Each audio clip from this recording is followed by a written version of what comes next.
it's me, Michaela, and welcome back to my channel. That is, unless this is your first time here, in which welcome, no back. I do hope you come back though.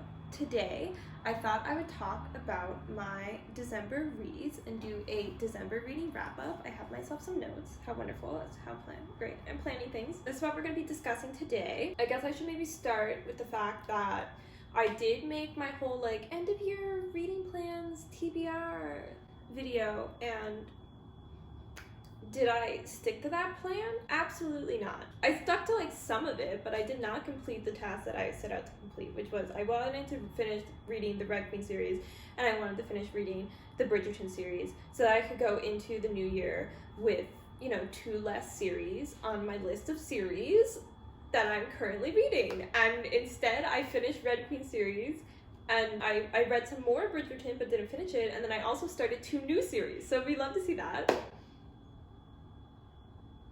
It happens. Oops. My bad. Hi, Editing Michaela here. I'm now just realizing that I said I started 2 new series in December, and in this December reading wrap-up, I actually only talked about starting 1 new series, which is the Wayward Children series by Seanan McGuire. This is because before the year ended, I did start reading Bridgerton by Fredrick Backman, which is part of a series, but I didn't actually finish reading that book until early in January. So that book is actually on my January reading wrap-up, even though I started in December because I didn't finish it until the next month. So if you're, thinking later on in this video about how the math is not adding up, that would be why. Okay, cool. Back to the video. Let's get into it. In December, I did read 7 books in total. 3 of these were digitally through the Libby app on my iPad, and 4 of them were physical books that I got on loan from the library while I was home over the holidays. December was a really great reading year. The year of December was amazing. The month of December was a really good reading month for me. I had an average rating of 4.5 stars out of 5. So clearly you're doing phenomenal, sweetie. December is my birthday month, so it just makes sense that it was just amazing, right? I think so. So the first 2 books that I read at the beginning of the month were the last 2 books in the Red Queen series by Victoria Aveyard, which is King's Cage and War Storm. I was reading these for I read Red Queen, so you don't have to video.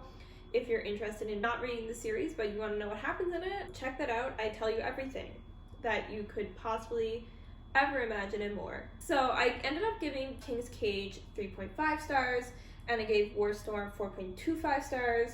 These were, I have to say, I felt like by the end of the series it got good. The last book I really actually liked, but the other books in the series were kind of just okay for me.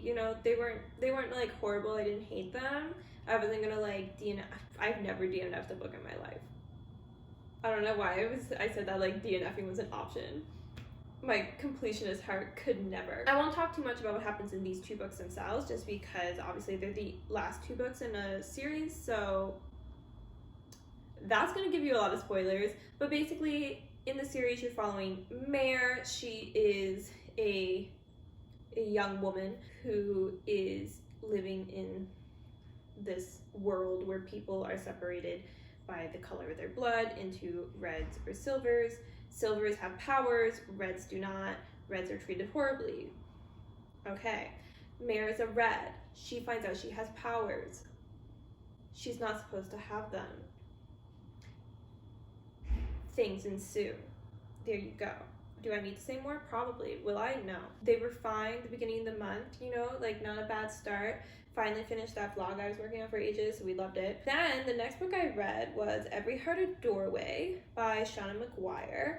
And this was actually a last minute addition to my best books of 2022 list because I gave this 5 stars. This is the first book in a series of novellas by Seanan McGuire, where it's based around Eleanor Westwood's home for wayward children. School, is it a school or a home? I don't know. They live there, and basically in the world that we're in there, which is our world but fancy. Anyway, there's doors that children go through, and they disappear through these doors for ages, and they're in this different world on the other side of this magical door, and then they come back and they're whoa, I want to go back. Where'd my door go? Can't find it. Now I feel really gloomy because I don't like this life and I'm confused. And so they end up going to Eleanor's school, and you're following Nancy as she just arrives. I really enjoyed this. It was kind of like I don't know what the other books in the series are like in the terms of genre mixing, but this one was kind of like a fantasy mystery, which I really liked. I do like a mystery novel.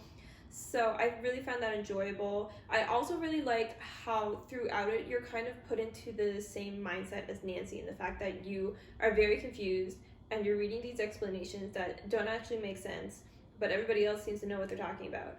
And you slowly kind of learn how things work as she does. And I really enjoyed that aspect of it. I thought it was really wonderfully written, and I'm really excited to read the rest of the novellas, because I don't really read shorter books like that. I tend to lean towards a larger book. I'm really happy though that this is like a series of them. I think it'll be a nice little change of pace for me, and I'm excited to continue on because I've heard wonderful things about the series. Next, I did read 3 more of the Bridgerton books by Julia Quinn. In November, I read the 1st, the 2nd, and the 3rd. And then in December, I read the 4th, 5th, and 6th, which were Romancing Mr. Bridgerton, which I gave 4.5 stars.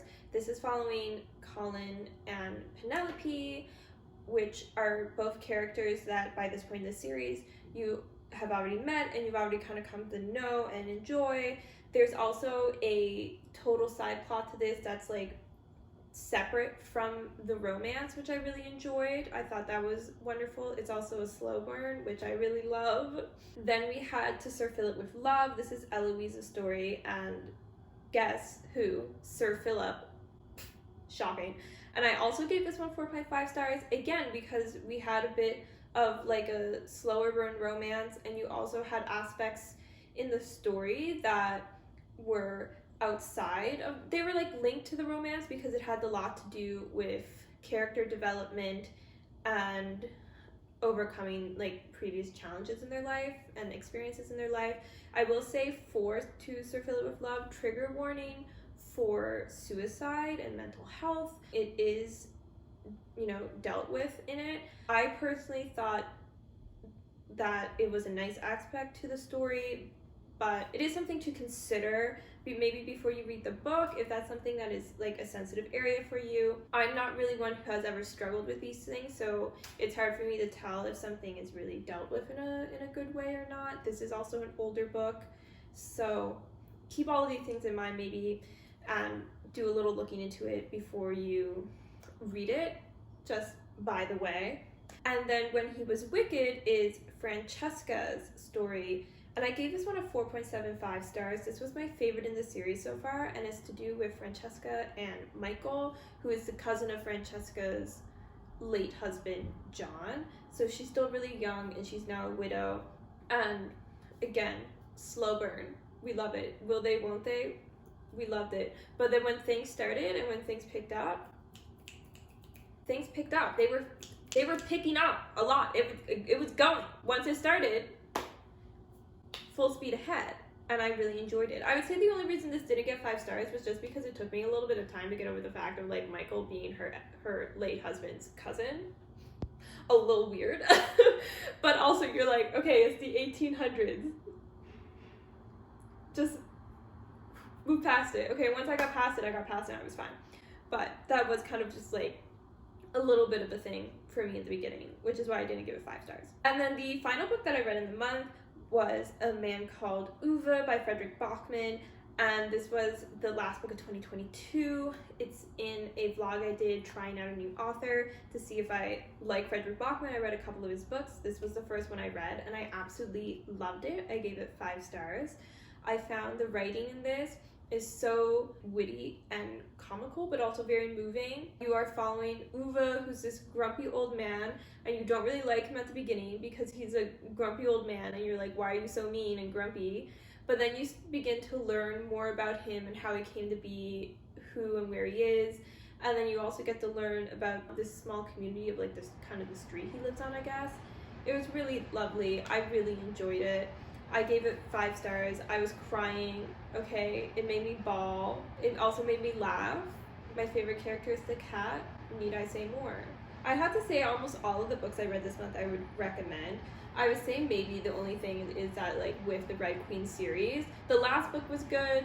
If you like kind of just like general fantasy YA from like that 2014 2015 era, you know, like that would be for you. If not, I'd say stay away. It was a really great reading month. Really loved it. I ended the year with a 5-star read and it was wonderful.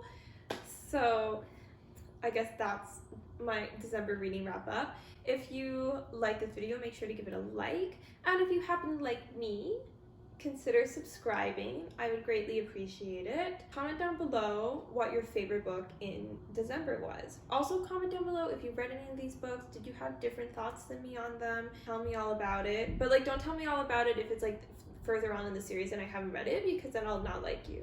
Don't spoil me, okay? But do, you know, have a little type. Maybe you hated A Man Called Ove. Let me know. Be sure to do all of those lovely things for the engagement.